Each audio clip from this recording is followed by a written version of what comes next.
যারা সব সময় আস্তাগফিরুল্লাহ পড়ে তাদের রিজিকের কোনো টেনশন হয় না, রিজিক নিয়ে তাদের আর কোনো চিন্তা থাকে না।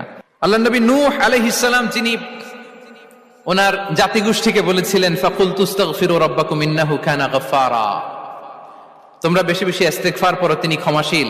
ইস্তিগফার পড়লে কি হবে? ইউরসিলিস সামা আলাইকুম মিদরারা, রহমতের বৃষ্টি বর্ষণ হবে, তোমাদের জমিগুলো উর্বর হবে। ওয়া ইউমদিদুকুম বিআমওয়ালি ওয়া বানিন, আল্লাহ তাআলা তোমাদেরকে সম্পদে বারাকা দিবেন, সন্তানে বারাকা দিবেন। ওয়া ইয়াজআল লাকুম জান্নাতিন ওয়া ইয়াজআল লাকুম আনহারা, তোমাদের ফসল ক্ষেতগুলো সবুজ শ্যামল হয়ে ভরপুর হবে, তোমাদের রিজিকে বারাকা নেমে আসবে। তাহলে আমরা যেন বেশি বেশি ইস্তিগফার করি।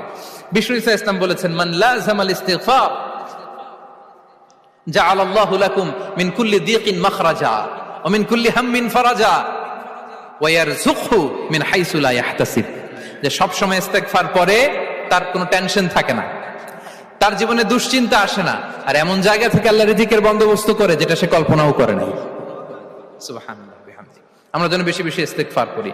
আস্তাগফিরুল্লাহ, এটা হচ্ছে ভেরি শর্ট ফর্ম অফ ইস্তিগফার। অথবা পড়তে পারেন আস্তাগফিরুল্লাহ আল্লাযী লা ইলাহা ইল্লা হুয়াল হাইয়ুল কাইয়্যুম ওয়া আতুবু ইলাইহি। সাইয়্যিদুল ইস্তিগফার মুখস্থ আছে না আমাদের? এটা যেন বেশি বেশি পড়ি। ইয়াকিনের সাথে যে সাইয়্যিদুল ইস্তিগফার পড়বে, যেই দিন পড়বে ওই দিন যদি মৃত্যু হয় সে জান্নাতি। কোন রাতে মুকিনান বিহি, ইয়াকিনের সাথে যদি সাইয়্যিদুল ইস্তিগফারকে রিসাইট করে, ওই রাতে যদি সে মৃত্যুবরণ করে, বিষ্ণু বলেন সে জান্নাতি। তাহলে প্রিয় ভাই এবং বোনেরা, আমরা যেন ইস্তিগফার করি।